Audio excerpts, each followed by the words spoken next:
everyone. Okay, so again, December 17th, and it is 9 p.m. Eastern Standard Time.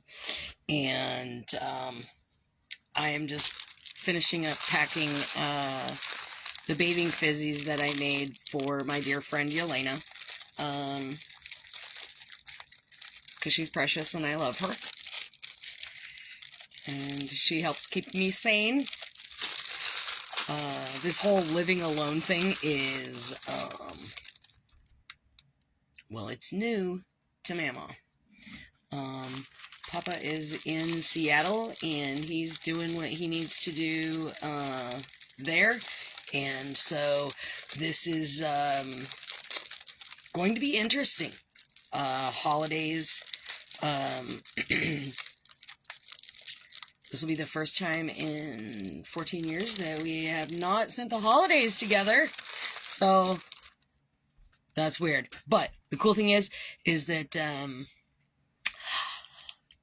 I will not be spending all of this week cooking things. And I am actually making coconut jelly, which is kind of like Jell-O, but definitely not Jell-O. But I'm making coconut jelly for myself, and I am going to have a shrimp cocktail because I don't have to cook for everyone, and I'm kind of excited to see how that goes. Of course, I'm gonna make Eugene some pate, and I think he'll like that. And everything else, you know what?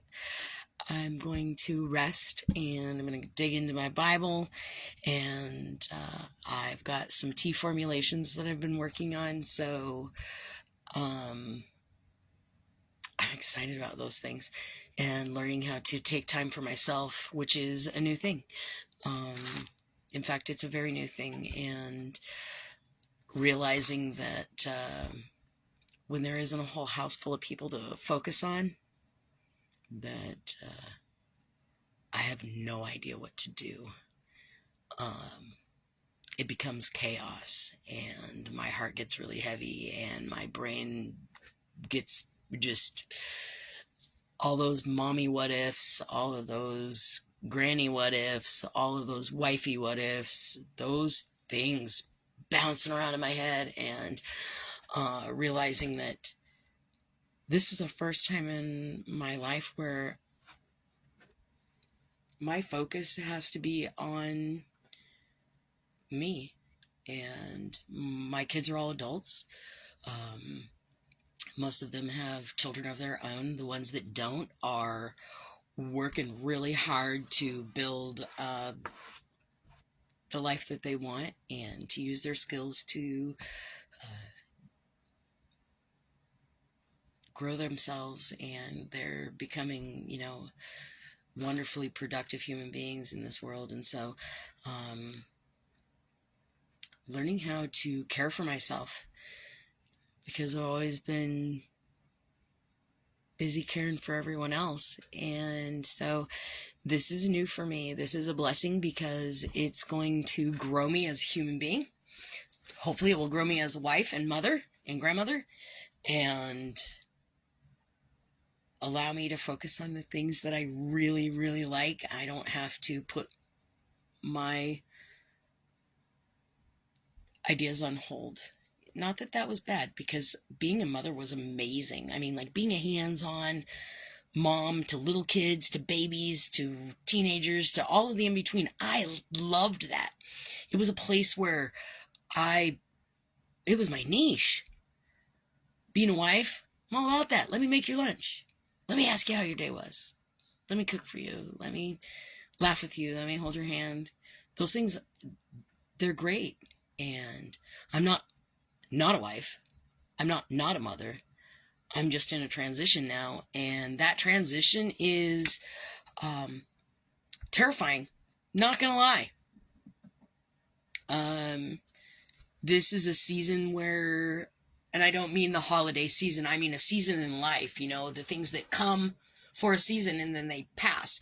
And so this is a season that I've never experienced before. I've never just had to focus only on self and my relationship with God. And because there's always been someone that needed something from Mama and that mom and that wife. And you know what?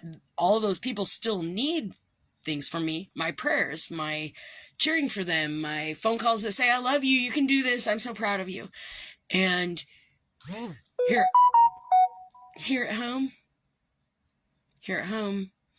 I have to focus on myself and learn who I am outside of all of the things that I thought brought me joy and did bring me joy and have brought me joy. I have to allow myself moments of grieving and moments of, oh my goodness, look what I did this. I did this good thing.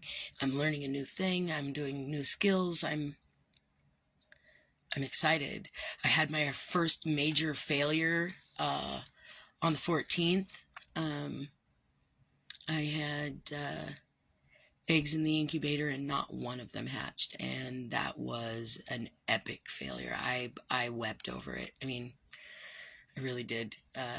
Some of the eggs are from my Rhode Island Red Ruby and one of her Plymouth Barred Rock boyfriends.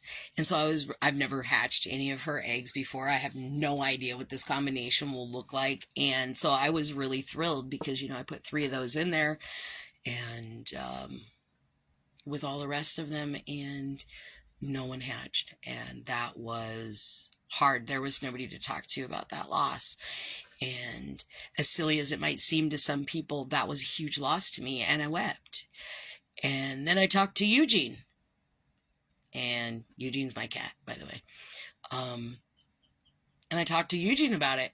And obviously, he's a cat. He doesn't have a lot to say. He just, bangs his face into mine and says, I'm still here, Mama. But I'm learning that each day that goes by, that there is something new that is revealed about myself that I didn't know. And I heard years ago, well, the young woman who you were is not who you are today. And thank God for that. Thank goodness I am not stranded, all those years ago, almost 30 years ago,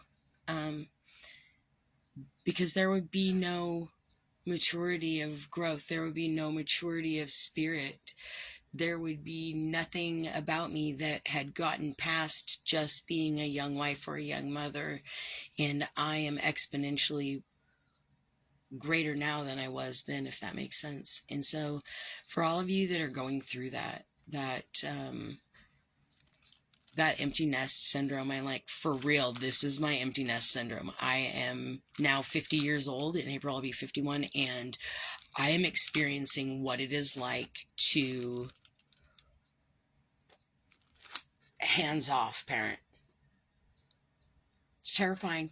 Just not going to lie to you. It's terrifying. But I, have to turn over my kids continuously to the Creator and ask Him to just keep His hand on them. Thank you for giving me these kids. Thank you for that. All of them made it through childhood and into adulthood.